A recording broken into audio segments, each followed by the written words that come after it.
La nature turbulente du prince Charles posera des problèmes pour l'avenir de la monarchie, a affirmé la politologue professeure Jenny Hawking à Express.co.uk.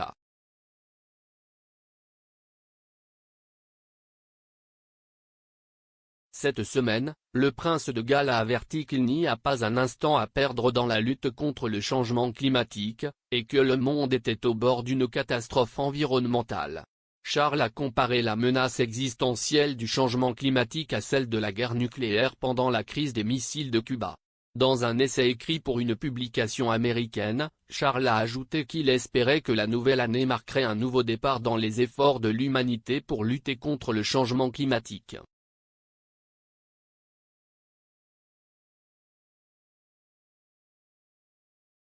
Inspiré par son défunt père le prince Philippe, Charles a longtemps exprimé la nécessité d'un avenir durable.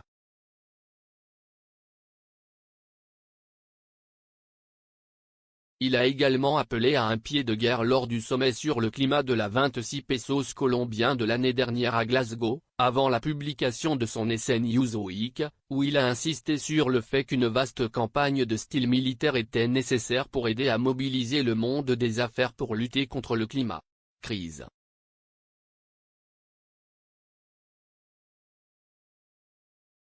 Bien que Charles ait reçu des éloges de certains pour ses appels de ralliement à la protection de l'environnement, le professeur Hawking a affirmé que la réticence du prince de Galles à rester neutre sur de telles questions pourrait poser des problèmes pour l'avenir de la monarchie.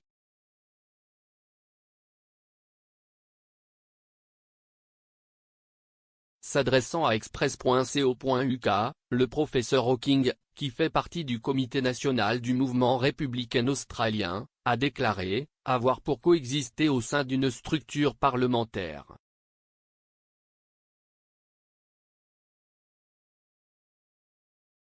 Si est le vrai problème que je pense que nous avons, qu'il n'est pas populaire, il est plus interventionniste.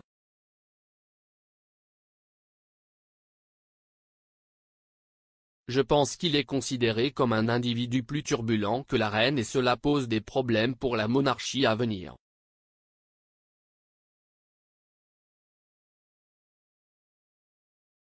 Le professeur Hawking a ajouté que le public connaît bien mieux Charles que la reine, en raison du divorce du prince de Galles avec la princesse Diana dans les années 90.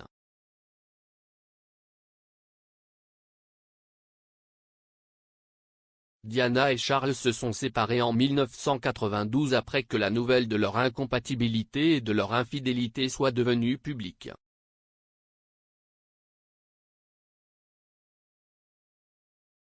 Leurs difficultés conjugales sont devenues de plus en plus médiatisées et le couple a finalement divorcé en 1996, un an avant la mort de Diana.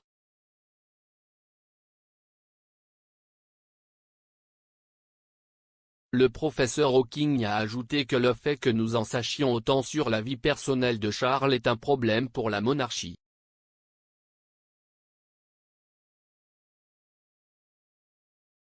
Elle a déclaré « Je pense qu'il y a un sentiment que nous en savons plus sur lui et beaucoup de gens ne sont pas particulièrement satisfaits de ce qu'ils savent. »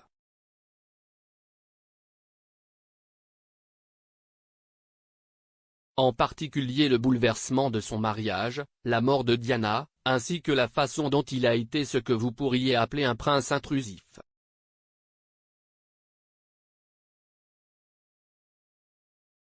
Il n'a pas hésité à intervenir dans les affaires politiques et si est assez choquant pour un monarque constitutionnel.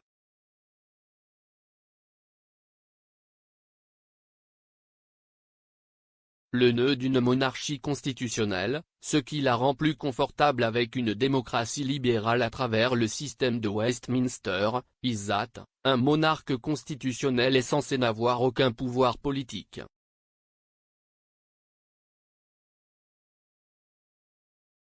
Le professeur Hawking a fait référence aux notes de service de Black Spider, dans lesquelles 27 des lettres privées de Charles au ministre du gouvernement ont été publiées par le Guardian en 2016.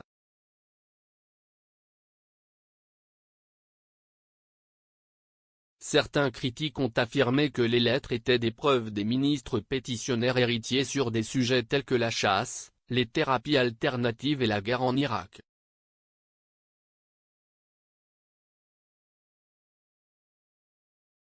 Lors de la publication des lettres, un porte-parole de Charles a déclaré que le prince de Galles était déçu que le principe de confidentialité n'ait pas été respecté.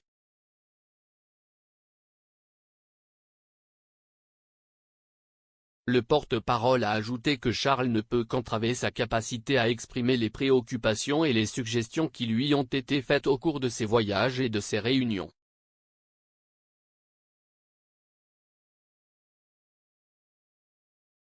Sur les notes de service, le professeur Hawking a affirmé « Cela donne à un seul individu un accès unique à la politique du gouvernement, ce qui est pour tout individu tout à fait inapproprié et pour un monarque constitutionnel complètement inapproprié. »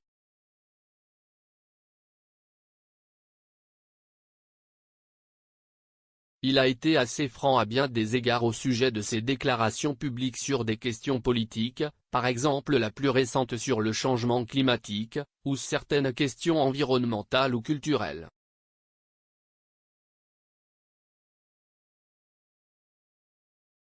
La question n'est pas de savoir si vous êtes d'accord avec eux ou non.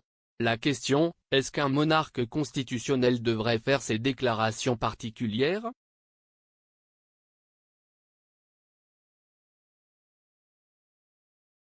La réponse est non, il ne devrait pas, car en tant que monarque constitutionnel, il doit rester politiquement neutre.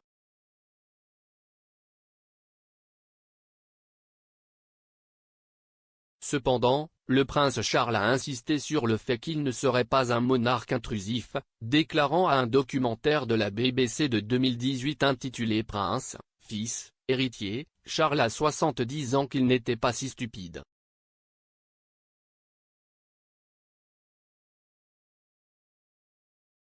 Il a fait valoir que le rôle du prince de Galles est différent de celui de monarque et qu'il sera moins interventionniste lorsqu'il montera sur le trône.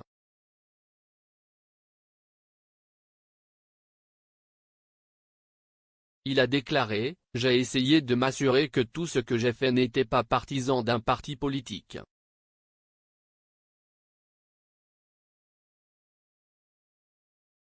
Mais je pense qu'il est essentiel de se rappeler qu'il n'y a de place que pour un souverain à la fois, pas deux, donc vous ne pouvez pas être le même souverain si vous êtes le prince de Galles ou l'héritier. »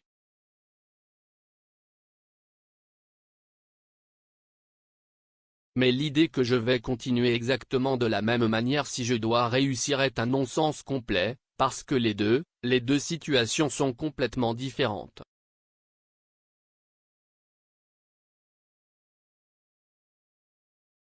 De toute évidence, je ne pourrai pas faire les mêmes choses que j'ai faites, vous savez, en tant qu'héritier, alors bien sûr, vous travaillez dans le cadre des paramètres constitutionnels.